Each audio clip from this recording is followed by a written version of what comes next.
Welcome to News Today with Universal Parks News Today. I'm Tom Corliss. Here now the news for February 28, 2025. Team members at Universal Orlando Resort received information for preview opportunities for Epic Universe, which will be starting within the next week.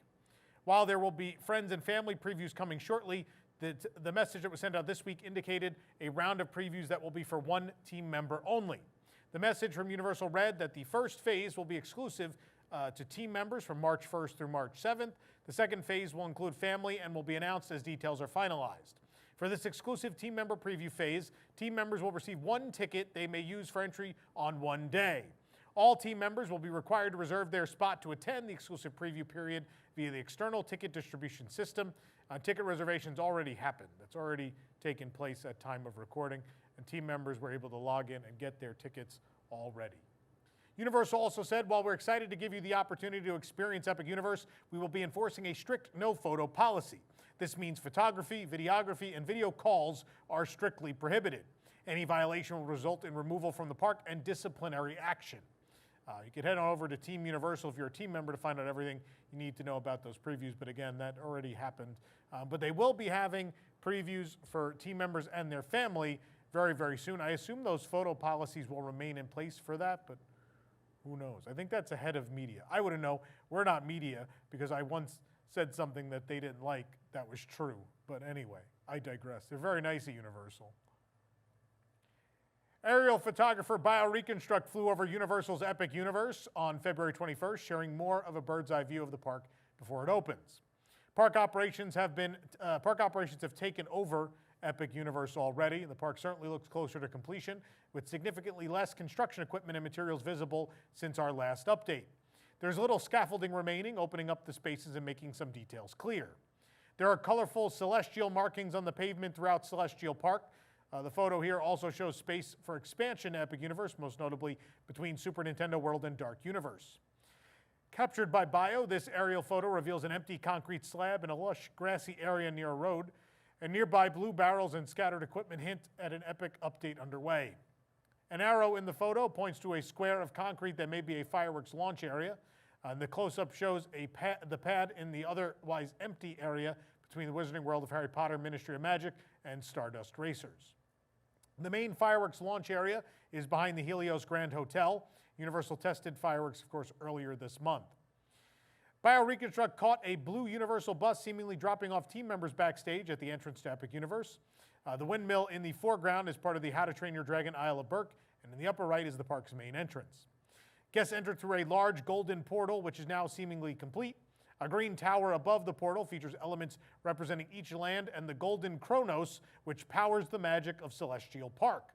Beyond the entrance portal is the Luna Overlook, where guests can view some of the park's water features and a statue of the goddess Luna. The inscription on the front of the portal reads, "Beyond this gate, find gardens green and epic worlds to fill your dreams." So this is different from what was originally planned. It was a longer quote, but they shortened it. When you exit back through the portal, it reads, "You wonder next which path to chart. The answer lies within your heart." A figure was recently added to the side of the Chronos Tower.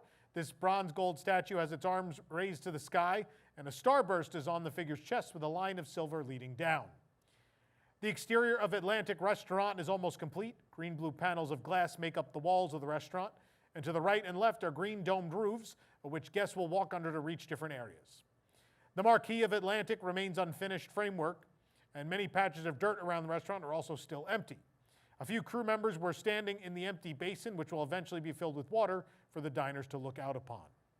There is some water in the following basin, and chains of fountains run through both and will entertain guests with water shows. Another restaurant's overhang is still being completed. It's currently covered in sheathing, but not final paneling.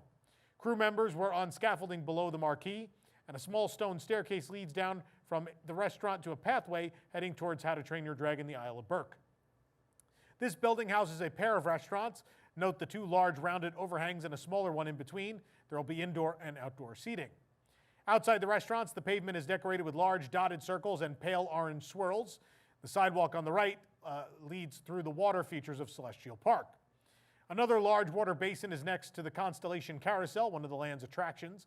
It also has a series of fountains running through it. There are green and gold lampposts along the nearby bridge, and across the water is Astronomica, a splash pad.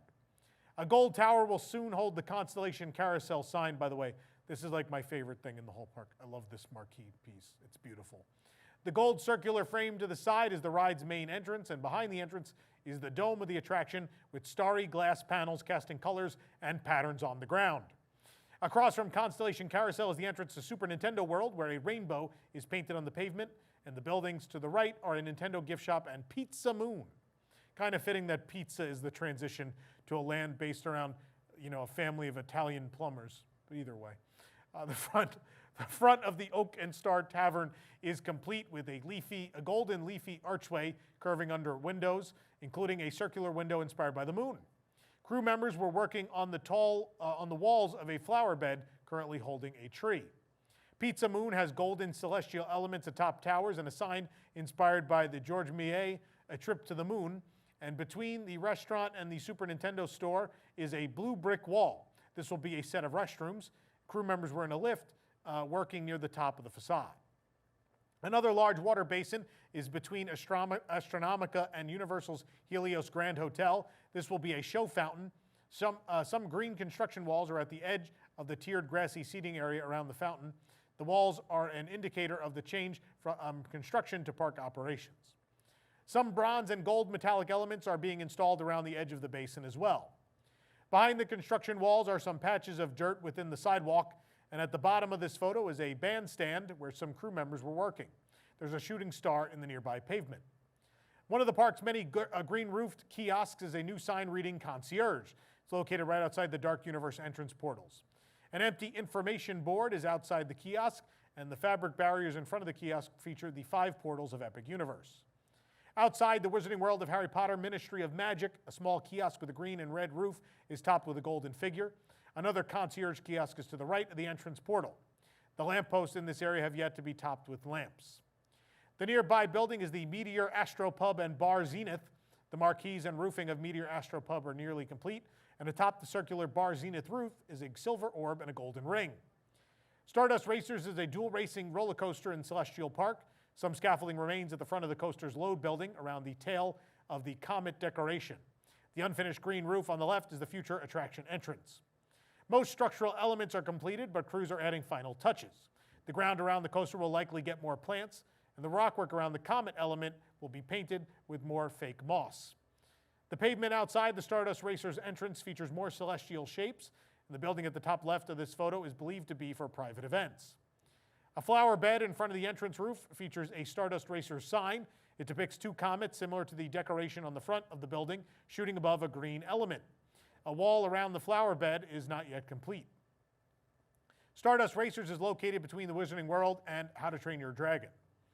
Meanwhile, in Isle of Berk, we move on there. Landscaping is underway in several areas outside of the portal. There are rows of freshly planted shrubs ready to grow in their space. On the other side of the portal, guests are met by Viking and dragon statues in a bay, and not unlike the entrance to Epic Universe, they have to go right or left to reach the rest of the land. The Viking training camp, a play area for young guests, is almost complete. It features colorful tents and awnings over dragon-inspired elements, and at the entrance are several dragon-shaped columns arching towards each other. And a crew member to the left was working on a short rock wall. Crew members were weathering the blue roof of the Hiccups Wing Gliders station. And to the right of this photo is one train at the ride's first launch. The ride's description is, "From Hiccup's workshop comes his latest contraption, a winged flying machine that launches aspiring dragon riders into the air, swooping and soaring and encountering Hiccup and Toothless along the way.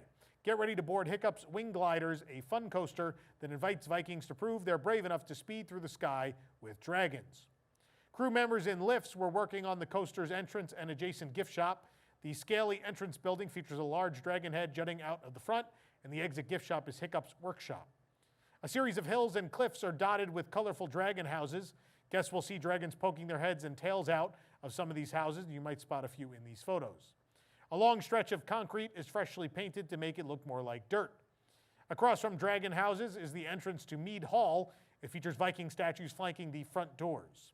There are 2 entrances, or an entrance and an exit, plus a ramp. The doors appear to feature dragon iconography. Crews finished installing the canopies over the Spitfire grill seating. The patchwork canopies are mainly beige with colorful sections, and a life-size dragon is visible peeking out of a nearby building with icicles around it. How to Train Your Dragon, the Isle of Berk will also feature the Untrainable Dragon stage show, Dragon Racers Rally, the Spinner Ride, and Fire Drill, the Water Ride. Dark Universe is a Universal Monsters-inspired land featuring the village of Darkmoor. Guests will enter the village under a decrepit tree. The attractions are Monsters Unchained, the Frankenstein Experiment, and Curse of the Werewolf. Curse of the Werewolf is an outdoor roller coaster. Here's the ride's description. Maleva, a leader of the Guild of Mystics, welcomes you to a secluded wagon camp. Here you're warned of the creatures who prowl the deep woods. And before long, you're riding Curse of the Werewolf, surrounded by glowing eyes and gnashing teeth, and you'll spin and weave through the forest as you attempt to escape a pack of werewolves.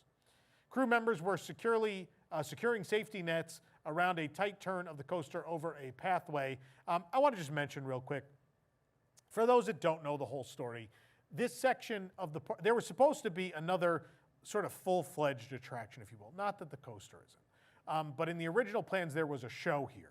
And that got budget cut, and they decided to instead go with a somewhat off-the-shelf roller coaster, which is what the werewolf attraction is. Now, knowing that it was going to go over paths, I would guess people could have guessed that they would need to put netting to stop things from possibly hitting guests. Now, that being said, they built a lot of the coaster, a good portion goes over the path, and then elsewhere where it goes, they had to put this safety netting, which, in my estimation, kind of ruins the whole attraction. I don't recall a ride in a major theme park that has netting from start to finish that is so noticeable as this. Hopefully it looks better when you're on it, but it just looks like it's, I don't know, like the theme is the net, is what it seems like from this.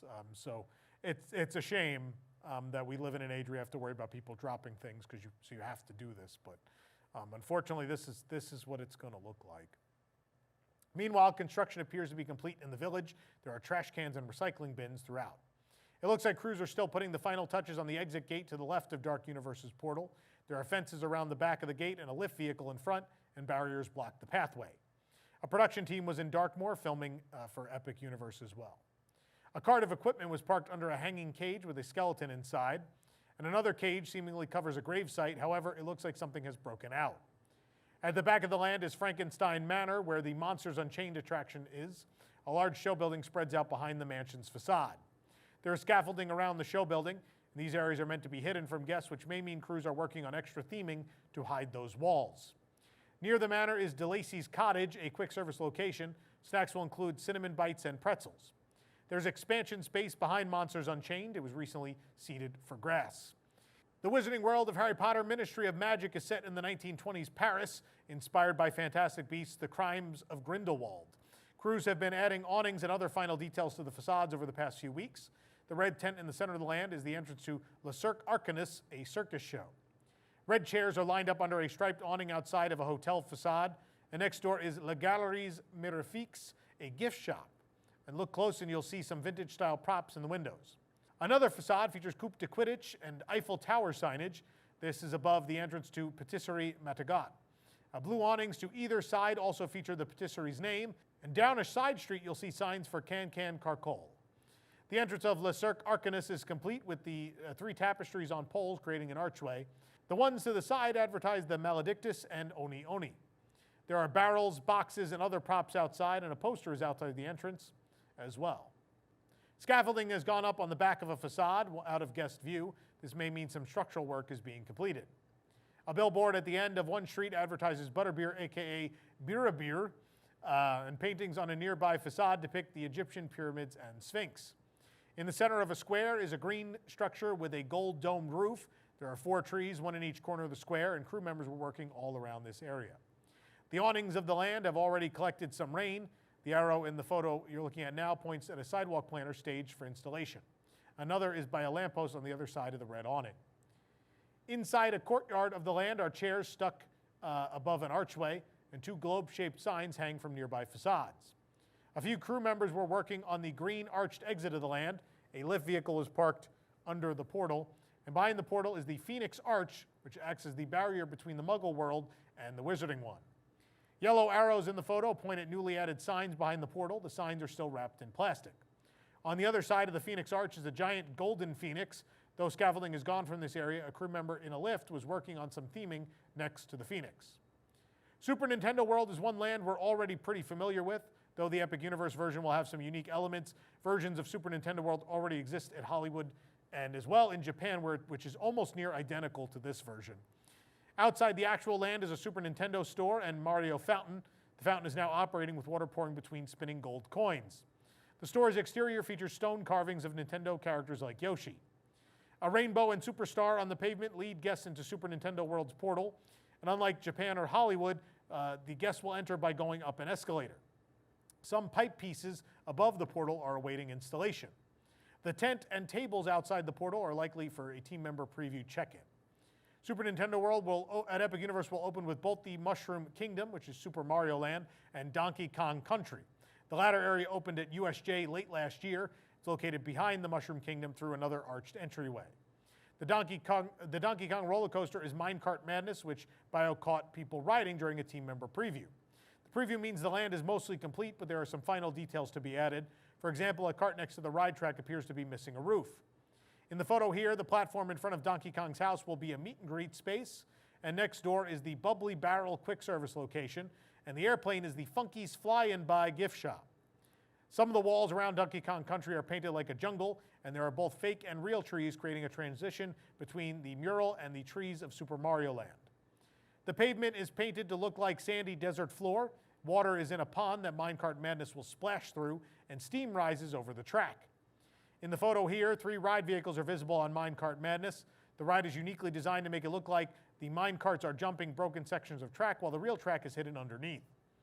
There was merchandise out at Funky's Fly-In Buy, and team members were seeming to peruse it. We saw t-shirts, button-ups, and sweatshirts all visible from the sky.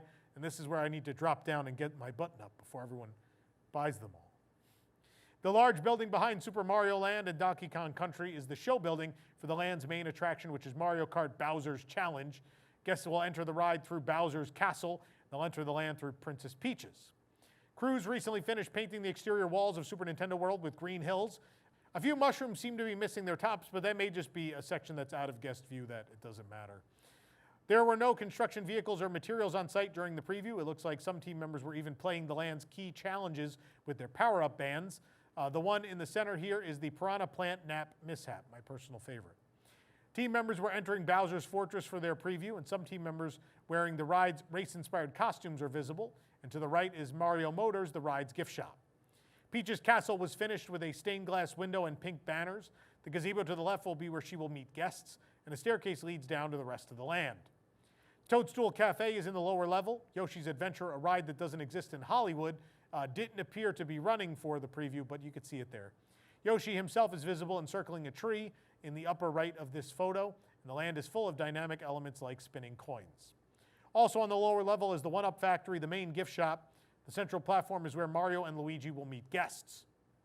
Epic Universe will be the first Universal Orlando Resort theme park with an attached hotel. The Universal Helios Grand Hotel is at the opposite end of the park from the main entrance. Hotel guests will have their own dedicated entrance, and guests on the park-facing side will be able to view shows at the fountain. The amusement park features a large bronze statue and fountains beautifully surrounded by greenery and water feature, all captured in this stunning photo. A statue of Helios is among the water features directly in front of the hotel. He's depicted shooting an arrow to the other end of the park. This is our first good look at the full statue, which has been surrounded by scaffolding up until recently, and a bird flies alongside him. Behind the hotel is a wavy pool surrounded by lawn chairs and palm trees. The pool bar with a gold dome roof is Lotus Lagoon. A walkway cuts through the parking lot of Epic Universe. Palm trees have been planted along the sidewalk but not yet unwrapped to provide shade. Roofs are under construction in one section of the parking lot. 13 buses were parked in the electric bus service area located near Epic Universe. A bridge is under construction near the entrance to Universal's Terra Luna Resort. This will provide access to the bus service area, and Terra Luna, of course, opens in just 1 month's time. Basic construction of the raised traffic circle leading to Epic Universe appears to be complete, although the road isn't quite complete, so it isn't in use yet. It's right outside of Stella Nova and Terra Luna.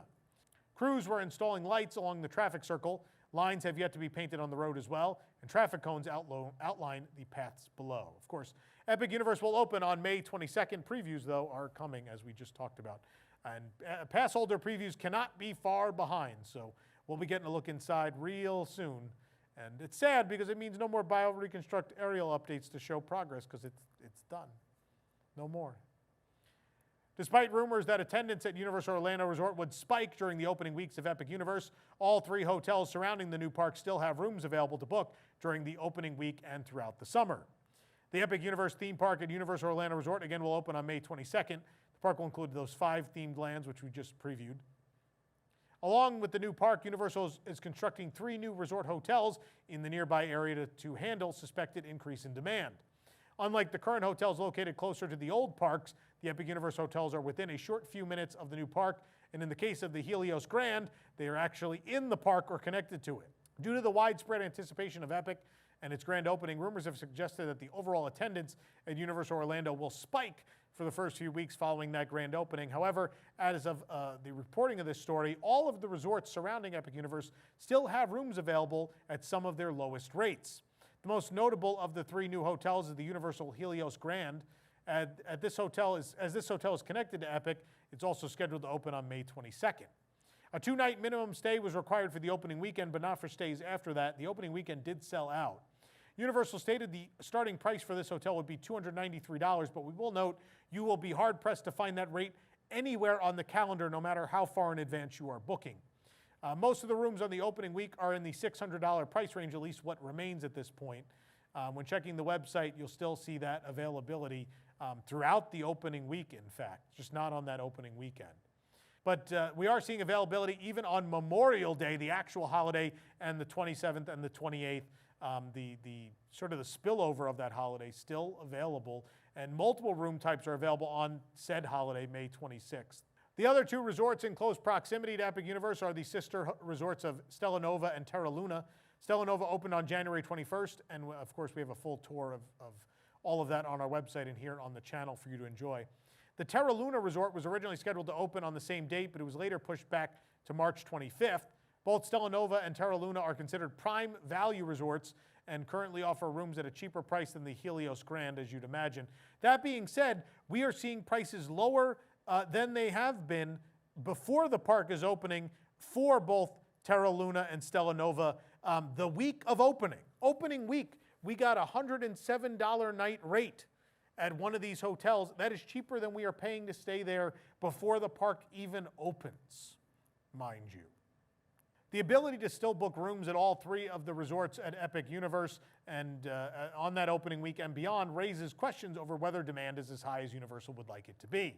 While it's possible some guests are avoiding the first few weeks of operation because they fear large crowds or the operational issues that go with opening something in a theme park, there are a few other reasons that could be the case. Although according to sources inside Universal, bookings thus far for Epic Universe are not as strong as the company expected them to be. Of course, tickets for the pass holder one-day tickets are sold out for those first 2 weeks, but it's worth mentioning that the tickets for out-of-Florida guests and Florida resident guests, whether they're in those packages or those multi-day tickets, they are still available even for the opening day of Epic Universe and throughout that period. So while I know a lot of people didn't like this article, a lot of Universal fans were very upset about this, but the truth of the matter is that, yeah, the pass holder single-day tickets sold out. However, again, those out-of-state and Florida resident tickets that force you to buy multiple days, those packages as well, are all still available during this period. I'm sure Universal would like to have thought demand was high enough to sell the park out on those tickets. Now, it is very well possible that Universal will put single-day tickets on sale for these other groups prior to opening if the numbers are not as desired. But the other thing we've heard is Universal kind of doesn't want a lot of people to show up so they can work out the kinks and get good press, which I don't disagree with. I think that's a good plan. You certainly don't want everyone going and saying, like, it was miserable, I'm not going to go back until they figure this out. You know, that's probably not the press that they want at this time. But based on how much people have talked up that this is going to change the landscape in Orlando, it doesn't seem like it's at least going to in the first summer or the first few months. Now, there are other external factors worth mentioning here. Now, number one, from everything I've heard for a while, Orlando was not expecting to have a good 2025.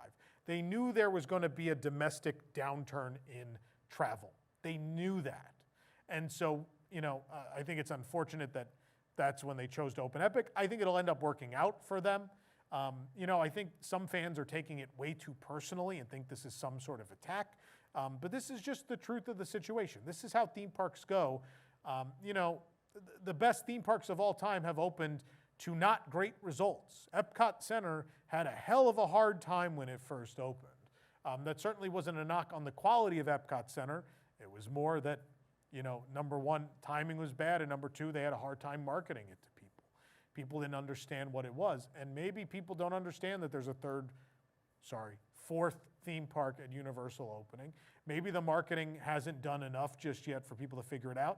Maybe people want to wait, because again, the expectation is when something's new at theme parks, the lines are unbearable. There's a number of factors at play here, and also the economy for a lot of people in this country is just not working for them right now. So with all those factors in play, it just might not be the best time to open this park. But I think, again, operationally and from a standpoint of trying to run a theme park and open a theme park successfully, maybe it does work in their favor. And maybe fans shouldn't be upset that, you know, the reality is that the numbers are soft, that attendance is going to be soft for a while. If you're a super fan and you're going the first few weeks, I don't know about you, but I'm personally rooting that attendance is going to be bad to start, because I'd like to go enjoy it. You should be rooting for the same thing. Obviously, we want it to financially succeed so they continue to grow it, but just because the first couple months are bad from an attendance standpoint certainly won't mean that the park is doomed either. So I think everybody needs to calm down a little, and we need to understand the facts. And the facts are that I think suspected demand, I think a lot of us thought that Helios would be hard or impossible to book for a while. And I think we thought that maybe the same, or at least the rates would be higher for Stella Nova and Terra Luna. And they're not. That's just not the case yet.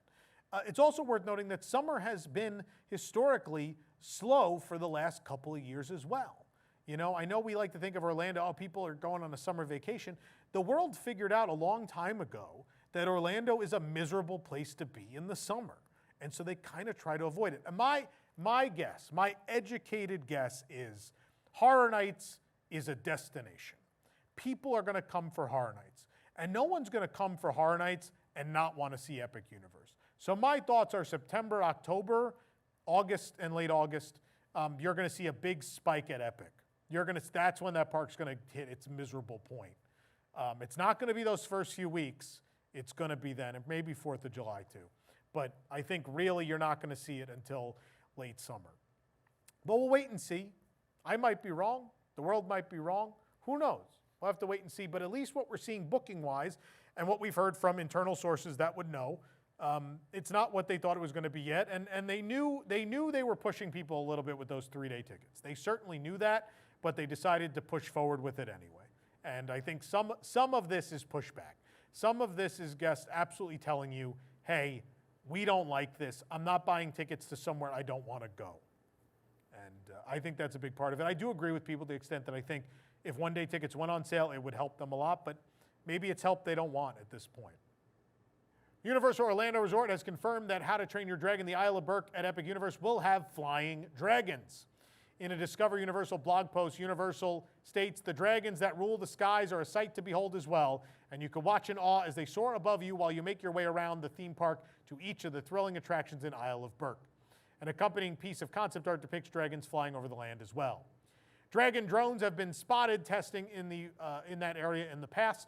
Earlier this month, we got our first look at a life-size dragon that'll be on the ground in the land, but again, there'll also be some flying above as well, and there'll be meet and greets for Toothless and Hiccup, Stormfly and Astrid, and Grump and Gobber as well. Dragons will appear in the Untrainable Dragon stage show too, so you'll be seeing dragons everywhere in the Isle of Berk, no surprise there. And good on Universal for these drones, and I'm going to hold you accountable, Universal. You better keep this stuff running. Do not, a year in budget cut all of this. You have got to commit to have these things all the way through. They've got to continue to be there for all of time unless you have a viable replacement. Not just, well, people have seen it and it costs money and it doesn't directly make money, so we should cut it, which is typical Orlando theme park operations. Don't do that. Please keep these things up because people are going to love them and it's going to make people want to come back. This program is brought to you by our official travel agent sponsor, Be Our Guest Vacations.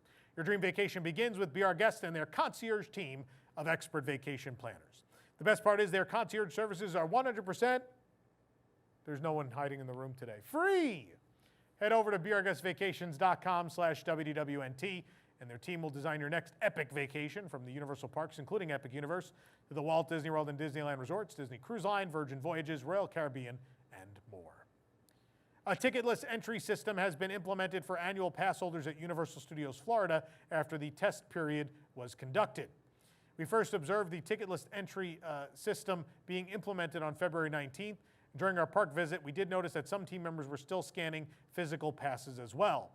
In January, we reported on a limited-time ticketless entry system test, referred to as effortless entry, at Islands of Adventure.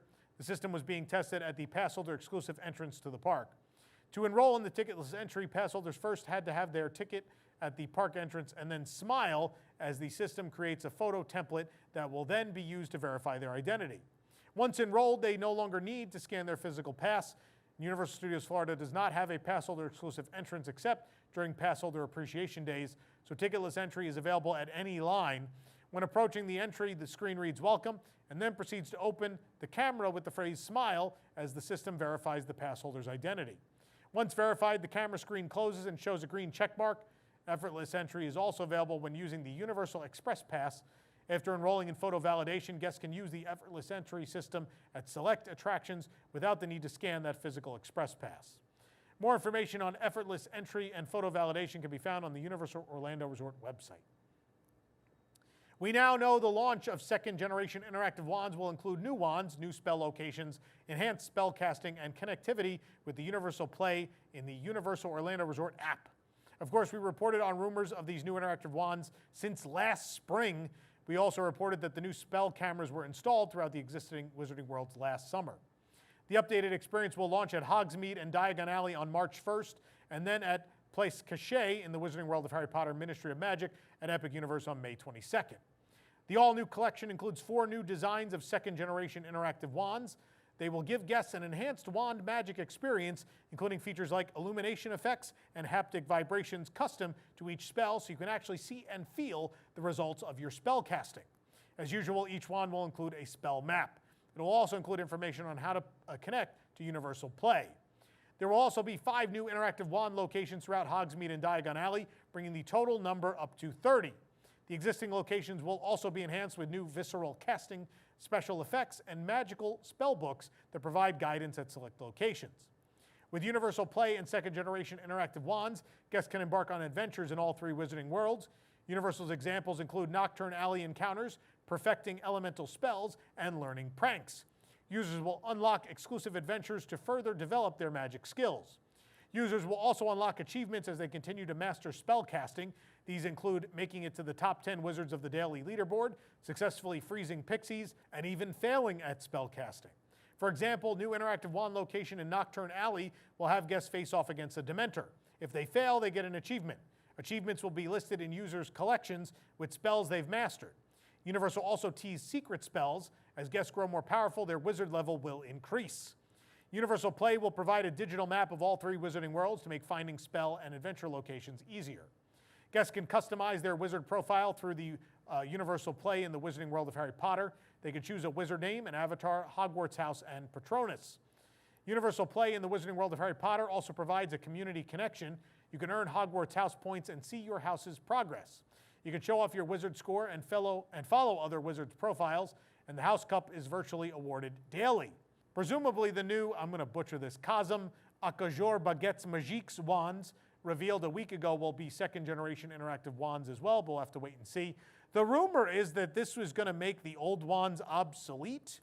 No, I don't know that they said that, and I don't know that that's happening. But Nana and gang are going to be there on March 1st to bring you coverage. We will upload a video right here to the channel as soon as that's done recording. We'll piece that together and get it out so you know everything you need to about how the new wands work, how the experience works, how shopping for them works, and more. And you can also check it out at universalparksnewstoday.com. We'll be there on the scene. The arcade section of the Men in Black gear shop has now been completely blocked off by walls at Universal Studios Florida. The MIB gear shop is a store located at the exit of Men in Black Alien Attack. The store sells mostly Men in Black merchandise as well as some generic Universal Studios items. The arcade section was added to the shop in 2021, replacing the counter where guests used to view and purchase their on-ride photos. The arcade included several types of games and a few claw machines. Guests wanting to play the games used to used one of 2 self-service machines located on either side to purchase play cards, which could then be swiped at any of the nearby machines. The whole arcade section of the store has now been completely closed off to guests by what appears to be a permanent wall. The wall is white and fills the whole curved entrance that used to be a cutout of the nearby blue walls. The screens for viewing photos are still to the left of the new wall, but the majority of the space has been left empty. The wall arrived at the beginning of February, and no significant changes have been made since it first appeared. The presence of the permanent wall implies the arcade will not return. A new collection of Ghostbusters merchandise has arrived at Universal Studios Florida, including bags, apparel, magnets, keychains, and more. All the new items are grouped together in a Ghostbusters display near the entrance of the Film Vault store. There's an ID holder, it's $15. The Slimer spinning keychain is $12. The Ghostbusters spinning keychain is $12. The Slimer magnet is $11. The Ghostbusters logo magnet's $11. The Ecto-1 magnet is $11. The Slimer lanyard is $16. The Ghostbusters patch set is $20. The bottle bag is $16. The Slimer crossbody bag is $16. The hip bag is $32. And the Ecto-1 zipper hoodie is $60. Hami-Kuma, a fan favorite icon of Japan's version of Halloween Horror Nights, may be coming to Hollywood and Orlando for HHN 34 in 2025. According to Hollowed Out Horror on X, Universal has filed trademarks for the bear to appear in the North American parks. Both Hollywood and Orlando are included in the filings. The trademark would allow Hami-Kuma to appear in merchandise as well as become a costume performer. While not confirmed, this could mean that the bear would be a potential candidate for this year's Halloween Horror Nights. Either way, the trademark makes it possible for him to appear and also for merchandise to be sold. Hami-Kuma translates into protruding bear in English. Hami means sticking out or protruding in Japanese, while Kuma means bear. This, of course, is a perfect name for the bear, as he has a mysterious and colorful set of items protruding from his stomach. Hami-Kuma debuted in Japan in 2021 and as a character in their Gothic Killer Cuties Scare Zone, but since then he's grown in popularity and has joined Zombie de Dance, a show, and other offerings around the park. It now appears that the domestic parks are looking to join in on the frightful fun. Fast and Furious Supercharged at Universal Studios Hollywood will soon be taking its last ride on the world-famous studio tour. The announcement of the ride's closure was made on the Universal Studios Instagram page. A post shared by Universal Hollywood announced that the last day to experience this portion of the tour will be March 10th, 2025. The experience will be closed permanently beginning March 11th. A new edition of the studio tour will be announced at a later date. The closure comes ahead of the opening of Fast and the Furious Hollywood Drift, a new roller coaster set to open in 2026 that was announced back in 2023. The Instagram reel shows crews beginning to assemble the track for the all-new high-speed roller coaster. Fast and Furious Supercharged, of course, was replicated in a way for Universal Studios Florida, where it has not been very popular either. I know when we put this post out, we had to very clearly say Hollywood, but people still got quickly excited thinking this was Orlando. It's not, at least not yet. So we're going to have to wait and see. But this means that Universal, I think, understands that people really don't like this attraction. I think it's great that it's going to leave the tram tour.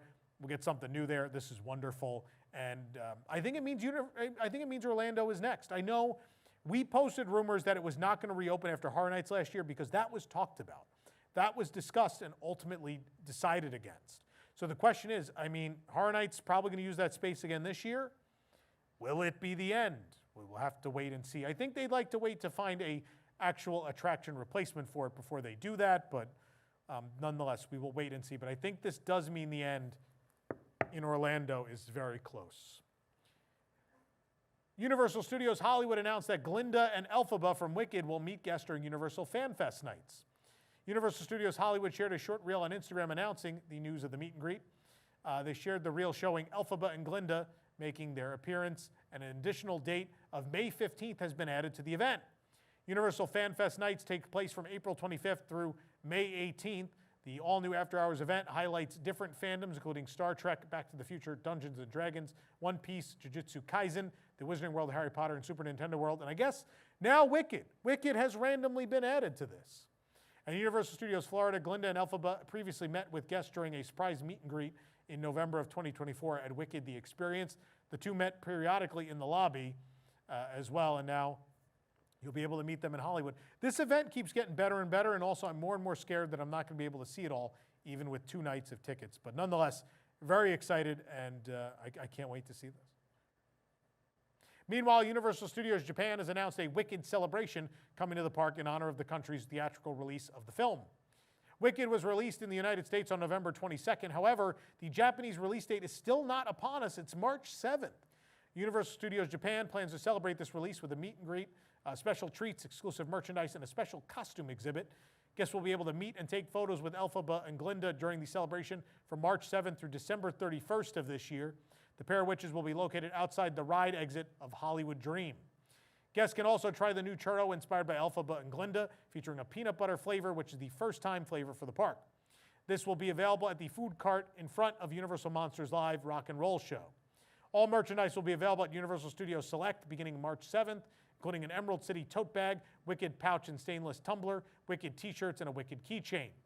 For a limited time, Universal Studios Japan will feature a special exhibit of replica costumes and props from Wicked. This exhibit will include the costumes of the Wizard of Oz and Madame Morrible. In other Wicked news, Universal Destination Experience, of course, said they're planning to add Wicked attractions to parks around the world, but we'll have to wait and see when and where those will be. You can support the entire team behind this show and others by joining the WDWNT Interglobe Society at patreon.com/WDWNT. Get access to exclusive content, discounted show and event tickets, and more. Special shout out to all our WIGS members watching who make this show happen every week. For more information on these stories and more, head on over to universalparksnewstoday.com. If you're enjoying the show, be sure to like this video, subscribe to UPNT on YouTube for more great content, and click the bell for notifications. Make sure you hit select all notifications so you never miss an episode of the show. For UPNT, this is Tom Corliss saying the future is whatever you make it, so make it a good one.